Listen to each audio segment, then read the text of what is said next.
Wow, I'm a mess. Hey, I wanted to do a video, something different today, and talk a little bit about Myasthenias gravis.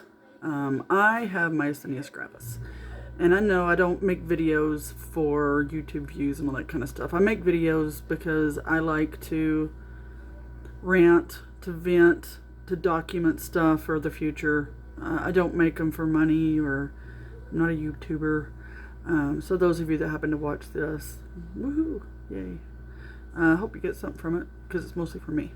So I just want to talk about my myasthenias. I make a little journal entry, if you will, about my myasthenias gravis journey. So it first started probably about 2018-ish. I noticed that I train. I've been an educator, an adult educator, corporate educator. You can already see stuff going on, for about 25 years. And during that time, I've used my voice. I have a naturally loud voice, and it's been great for what I do. I'd have audiences sometime of students in my classrooms, anywhere from 12 to 400. And I think one time I had a crowd of 2,000 in an auditorium. That was kind of cool. I would use my voice, and a lot of times in my smaller classrooms I would never need a mic. My voice was naturally loud, and I could just amplify my voice naturally, naturally loud. And also I could sing, and I could hold long notes and powerful and kick it out. I could sing along with Kelly Clarkson or Axl Rose, and I noticed that when I was singing and speaking, that I was having to take quick breaths and stuff, and that my jaw was starting to feel very tired, and I was stuttering. And I don't have any videos of my training, but I'm very I'm not boring. I was always bouncing around trying to entertain as I train, because I know it can be boring to just sit there for an hour or two or 4 or 8, whatever it was. So I always tried to entertain and be fun. And I noticed that my energy and my fatigue, I was getting a lot of fatigue after speaking. And that fatigue was also causing problems with swallowing. And so I went to my doctor, and the doctor was like, let me know if it doesn't get better. It might just be a fluke, or maybe you're the flu or something. So, I don't like doctors, but I went ahead and went back, and he sent me to another doctor, and that other doctor sent me to get a swallow test, and I got the swallow test. I failed it miserably. Dysphagia, or whatever they call it. I don't know what to call it. So that I have that, and I just didn't know why. A lot of things can cause that, facial weakness and swallowing. So they weren't really sure. So I don't really want to go through the whole thing of all the different doctors I saw, because I had everything from spinal taps, lab work, CT scans, MRI. They thought that I had MS at first, because my symptoms were all my fatigue and everything. They thought MS was possible, so they gave me. I had a MRI, I had CAT scans, I had spinal tap, blood work, PET scan. I had EKGs, EMGs, ABCs, DEFs, GFI, whatever. I had every test under. I was a guinea pig for 2 years. I was told different diagnoses at different times. I was told that I had early onset dementia because of my PET scan, which does show alarming things. I was told that I have MS. One doctor said I had ALS, and I do have tremors and stuff now. And I just didn't know, because my blood work, I found out that I had psoriatic arthritis at the same time, because with the blood work came back, and my sedimentation rates and my creatine kinase, or whatever it's called, was all weird and very high and stuff. And so and some of my there were some other things that were going on that was weird, that led my rheumatologist to say that I had psoriatic arthritis. So I did discover that, and I got every bone scanned in my body. they knew something was wrong because of the swallow test and because of the blood tests, and my eyes had started going bad, and I'll get into my other symptoms and how I degenerated in a minute, but they knew that I wasn't just faking it because my tests were coming back with stuff, my muscles were coming back showing that basically I had a weakness in my muscles that was comparable to like if you had carpal tunnel in your entire body. So that's the electrical scan, the little electric thing that they do came back positive also, that there was something wrong. So they knew that there was something going on, but they couldn't pinpoint it. And so because they couldn't really pinpoint it, they were throwing around, scary things like dementia and ALS, all this kind of stuff. So it took me till 2021 to be officially diagnosed with myasthenias gravis because my symptoms did not match the typical. And that's kind of why I want to make this today, because myasthenias gravis does not show up the same way in everyone. And so I wanted to make this video so that if you do see it, you're like, okay, well, maybe. My first symptoms, of course, was in my jaw. They call it bulbar. And every time I used like it's doing now, sorry, it's 6 minutes in, and I'm already feeling the strain on my jaw and my tongue, and my swallowing. I'm already starting to feel the drool just going down there. And will I cough? I don't know. Choke? I don't know. It weakens because the more you use with myasthenias gravis, the more you use a certain muscle, the more it weakens. So just think of it like you go to the gym for 2 hours, you work out super hard for 2 hours, and you know how you kind of feel good, but ignore the good part. The bad part where your muscles are sore the next day, that's how myasthenias gravis feels like right now, and I've only been doing this for 6 minutes. So I kind of wanted to share that because people say there's no pain associated with myasthenias gravis, and if you're pushing through this muscle fighting you, not wanting to work anymore, and you're pushing through that, of course you're going to have pain. And a mother to 6 children that homeschools her children, I have to push through the pain. I have to. Now there's certain things you can't push through. You can't make yourself walk. If my legs are giving out, I will fall. If my arms are giving out, like this one that's holding my phone right now, it's been 6 minutes. It's already shaking and trembling. Okay, sometimes I'm in a wheelchair. Sometimes I have a cane. Sometimes I am in a walker. I use a walker. And some days, if I've just had a few days rest, I might be able to get a couple of hours, like, and go to Costco or something.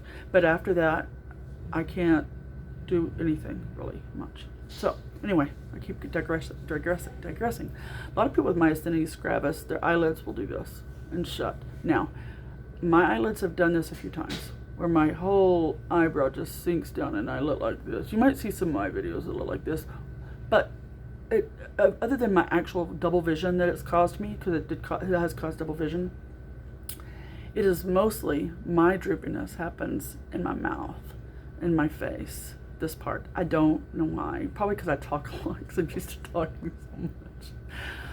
Maybe. What happens to me is you'll see in my videos that usually it's this side. I mean, it can droop.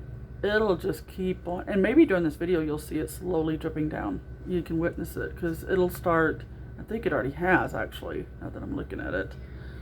Yeah, it already looks like it's. Yeah, it is. It's already dripping. So it may go down worse than that. You guys will get to see it. And then, of course, with my swallowing problem, my talking problem, that's going to start happening. You're going to start seeing drool if I don't catch it. Because you don't know. You don't have no muscle control. The more you use your muscles, the weaker they get. And they become useless, and you don't even know what they're doing anymore because you can't. So, anyway, so it started with bulbar, okay? And my eyesight started getting double vision. I never wore glasses before. I wore reading glasses. And then it was throat. And then, after that, it got into my neck to where it was really hard for me to, just like right now, it's really hard for me to hold up my head. And I have this wonderful computer chair that I got, and I'm a tall woman. I'm 6 foot tall almost, and I found this office chair, and it goes all the way up. So when I'm on the computer, if I get tired, I can just do this and all the way back. But I don't like to do that because that lighting really stinks, and it makes me look even older than I really am. I don't care actually. So, and then it kind of just worked its way down in my body. And then it got into my left arm. The one I've chosen to use, but I'm kind of propping my arm up on my cup right now. So, it's doing all right. So then it got in my arm, and I'm a very strong woman. For a female, I can pick up that 50-pound bag of dog food, throw it on this shoulder, pick up a 50-pound bag of dog food, throw it on that shoulder, and I can just carry it on to the barn if I needed to. Now I'd be lucky if I can open a can of pickles. Okay. My left arm, the weakness began. The interesting thing, though, is that if you got to see, and you can't really see it, but my biceps and everything are actually big. It's almost like they look like I've been working out, and my body thinks I guess I have, but my muscles, my calf muscles, my biceps, well formed, hard.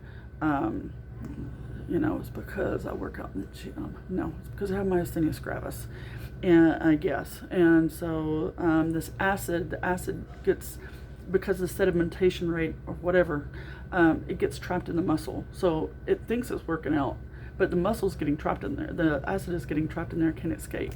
And so you get weak and your body doesn't know what to do with it. And so you just go, and everything just falls and collapses. So that's my understanding. I'm not a doctor. Go talk to your doctor. I'm not giving you medical advice in any way. I'm just telling you about my personal experience. So after I got my left arm, okay, it got my left leg. And I'd be walking and my left leg my knee would just give out. It was in my hip a little bit too. It almost like it went to my face and my left side, worked down my limbs, and then into my toes and my feet. And then it went into my right leg first. And it just now started in my right arm, the fatigue and the weakness. And the weakness, if I used my right arm, it would always get weak because myasthenia was everywhere, in every limb at all the time, once it spread fully. But my right side has always been strong still. It remained at full strength when I wasn't tired, if that makes sense. So if I was laying around for 2 hours and I was fully rested, I could get full strength out of my right arm, my right leg. And I can't do that anymore. It's just not there. And that's understandable because I haven't been able to work them out. I can't strengthen them because after about 5-10 minutes of any kind of exercise with them, I feel like I've been spending 2 to 4 hours in the gym on a hard routine.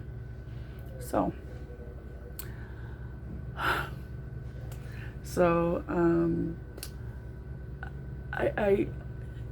I wanted to have this, and it's in my lungs a little bit too. I mean, my breathing and stuff. Once in a while, my lungs get impacted by it, and I have trouble breathing and stuff. Not like serious trouble where I've had to go to the hospital yet. I know that happens, but I haven't had to go to the hospital for it. Just for falls, I've had 3 or 4 falls that I've had to go for because, I think I'm Superwoman. I'm just gonna get up and I'm gonna go do my thing, and then, my legs are like, no, you're not. One thing that's been happening to me recently that doesn't happen to all myasthenias people, in fact I think it's rare, is that I twitch. So my tongue, it started in my tongue, and it'll twitch just randomly for no reason, and then it got into my and this happened after the weakness went all the way around. Now the twitching has gone all the way around. It has not reached my right leg yet, just in a different order, but my thumb will twitch, my fingers will twitch, not as much as my thumb. The right side, the left side of my hand, where my pinky is, that twitches, and my biceps will twitch once in a while. My shoulder muscles will twitch. My left big toe, dude, that thing, it likes to twitch. And sometimes my quads or my calves will twitch. It doesn't happen often. And my thumb will twitch for long periods of time. It might even go 15, 20, 30 seconds. My toe might go a couple minutes.